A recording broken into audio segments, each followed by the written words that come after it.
Welcome to the back vlogs. I am Dominic. Robin is looking out the window like she always does. Hello.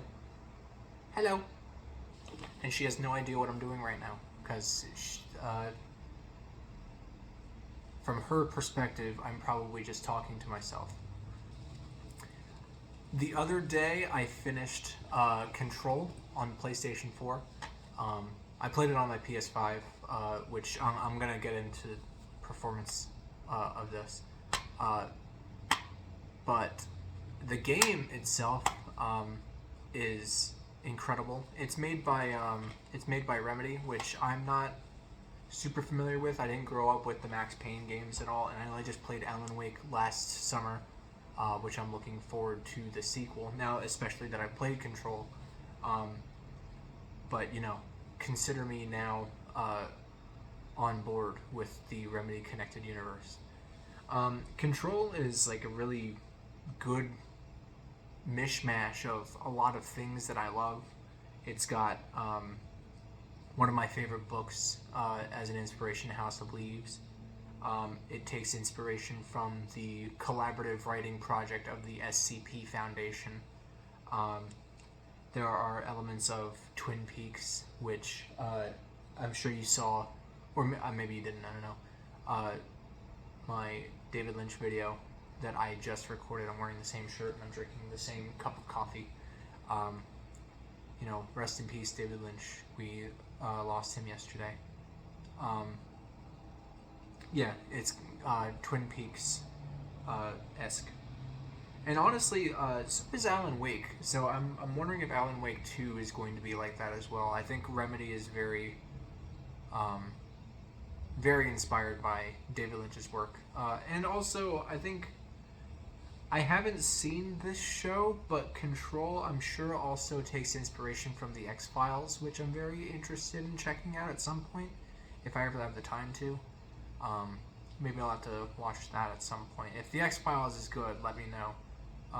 You know, point me into the direction of, I don't know if it's like a series that you have to watch like back, or like front to back, or if it's just like you know, you can, they're like one-off episodes. If there's any really good X-Files episodes, get me hooked. Yeah, Control is really awesome. You're playing as Jesse Faden, and you are in the Federal Bureau of Control, which is, like I said, this game's version of the SCP Foundation. And it's housed in what is known as the oldest house. The architecture is constantly shifting in front of you, so there's that House of Leaves representation there. But, you know, like, this building has a mind of its own. And, you know, exploring it and traversing through it is really fun. It's really nerve-wracking. It's awe-inspiring. And this game gives you superpowers also, and I love the superpowers in this game. I think it plays so fluidly. And it was just a very enjoyable time. Like, I'm actually, like, considering going back to do, like, some of the side stuff, because it was just a blast to play. Like, and I want to do side stuff in, like, the other backlog games that I'm doing, but, like, because it's so expansive, I want to, like, I want to get through as many before I, like, you know, go back to revisit some. But this one I definitely will be revisiting, because I just had a lot of fun with it. As for the performance, the aforementioned performance, I have the PS4 copy and I'm playing it on the PS5. I kind of wish I got the PS5 copy, and I'm gonna have to, like, look into that now. Firstly, I'm not one to complain about graphics, but this is, and there aren't a lot of games that I do this for. Obviously, it's only for, like, horror stuff. I'll be doing this with Alan Wake too, but, you know, for me, this was a lights off headphones game. You know, only playing at night whenever the sun's down. So, like, there's not a lot of hours in the day for me to play Control. But because I saw the game, like I saw a lot of the detail of the game, you know, with basically being the only thing in my field of vision, um, you know, like, you know, strands of hair or like lines around edges and stuff. I could see like, I feel like I could see pixels a little bit. So I'm wondering if the PS5 version does have like updated graphics. Um, it threw me out of it a little bit, but I'm not really a person to complain about graphics or anything. Um, the load times were not very good either, which I was surprised by because, you know, I think with the processing power of the PlayStation 5, you would think that it would at least help it a little bit, but like they weren't abysmal, but they were slower than I was anticipating. Um, and I actually had the game crash on me a few times, which has never. I don't think that's ever happened to me before playing a game on my PS5. So I don't know if it's just like the PS4 version of the game, or if like the PS5 version does that too. But I do kind of want to get the PS5 version, and also the fact that it has the DLC kind of like on the disc as well. Um, I bought the DLC for Control while it was on sale. I got them each for $3 a piece, which honestly I'm very glad I did that too. Um, but I'm gonna get into that now. The narrative of Control, I feel like it ended kind of abruptly. I was kind of more into the game than the story, which I wasn't upset about that, but like I don't know. I guess a little disappointed by. Like it was still compelling to go through. Like the world building itself was very interesting. You know, you have like all of like the supplemental stuff that you can pick up throughout the game. I've read all of everything that I found at least. Um, the world that Remedy creates in Control, and I guess by proxy Alan Wake, is a very enticing one, and I'm really excited to see what they do with it, like how they continue with it. But yeah, like I got to the credits of the game, not the fake out credits. The fake out credits was a cool bit. The way that like you know the credits kind of like melted away, like pages of House of Leaves. I was like, whew, that's fucking cool. Um, but yeah, like I got to the credits and I'm like, that's it. And then like it just kind of like starts again. Like I'm in the, I think I'm at the the executive the executive sector. I think that's where I landed on at, or if that's what it's called.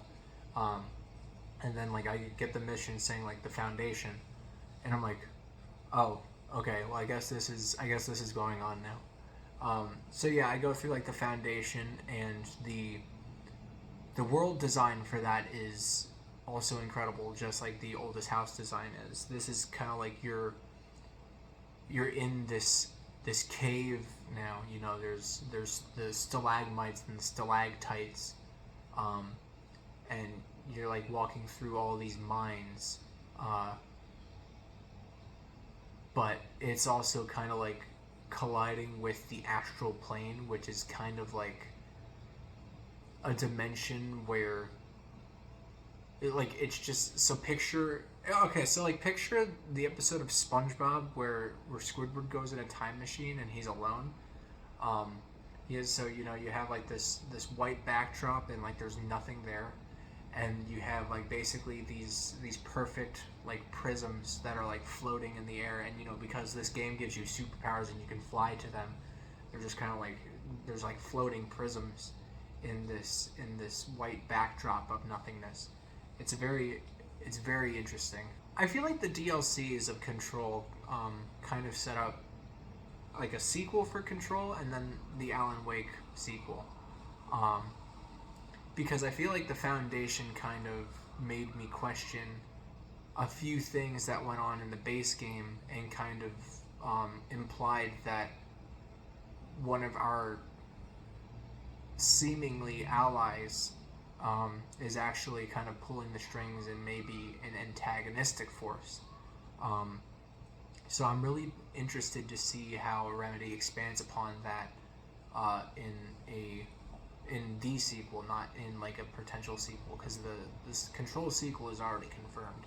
Um, and you better believe I'll be getting that whenever that drops. I don't know when that's supposed to come out though. I'll have to look into that.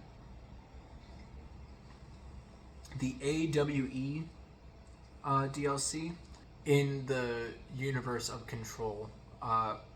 You have these things called AWEs, or Altered World Events, which, there's a lot of supplemental information about the events of Alan Wake, and how everything that happened in Alan Wake is an altered world event. That it's not really them retconning, but it's basically like adding context to Alan Wake, like a decade-year-old game. I think that's really cool. But yeah, so I was gonna say, I think they called it the AWE because it is like the Altered World event, but I think it also stands for the Alan Wake expansion. Personally speaking, I don't think that was an accident. It was the Alan Wake expansion to me. That's my headcanon. That's what Sam liked. He was like, oh, that's good. It's the Alan Wake expansion. It's the Altered World event. That's good. Yeah, I think it's really awesome. Obviously they set up Alan Wake 2, because I know there's, the only thing I know about Alan Wake 2 is the detective, well, not detective, but the bureau agent you play as, Agent Estevez. I don't even know if she is in Bright Falls, I think. Is Bright Falls the name of the town or the TV show? I don't remember.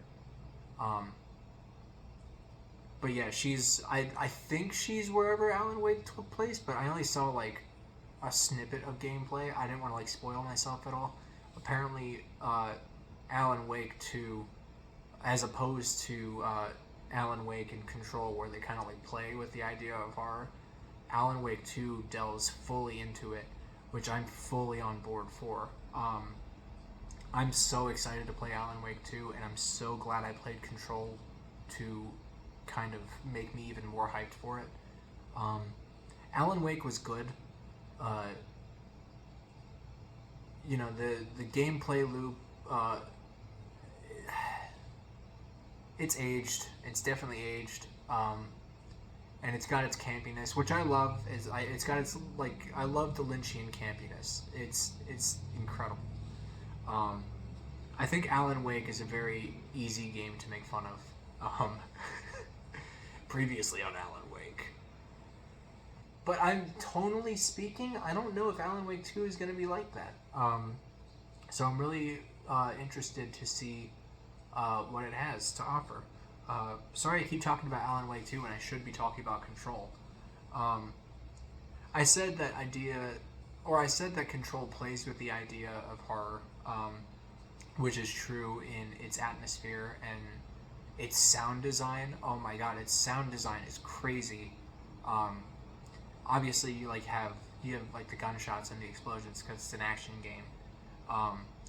But like the sound design of some of the enemies you fight, the hiss, and I'm playing with headphones. I'm playing with AKG K240s. Okay, these things are studio grade.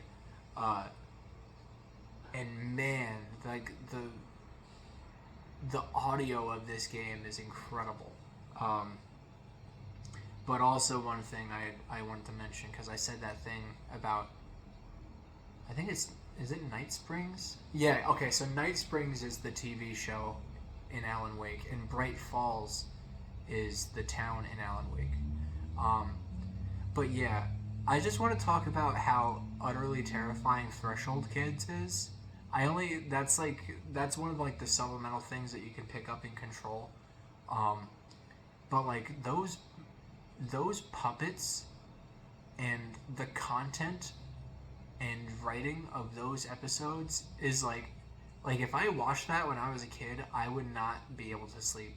Like the designs of those things, even now as an adult, I don't think I want to look at that for an extended period of time because that was grotesque. Um, yeah, Threshold Kids is like it feels like it's taking direct inspiration from like early 2000s or early 2010s like creepypastas. I feel like that's what like Remedy is going for in Control. Like I feel like they're just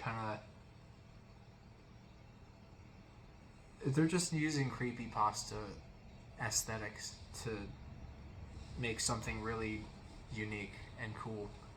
Um, yeah, no, Control is just a badass game, and I'm looking forward to what Remedy has next. I'm fully on board with Remedy now. Um, yeah, this is a yes. This is a yes from me.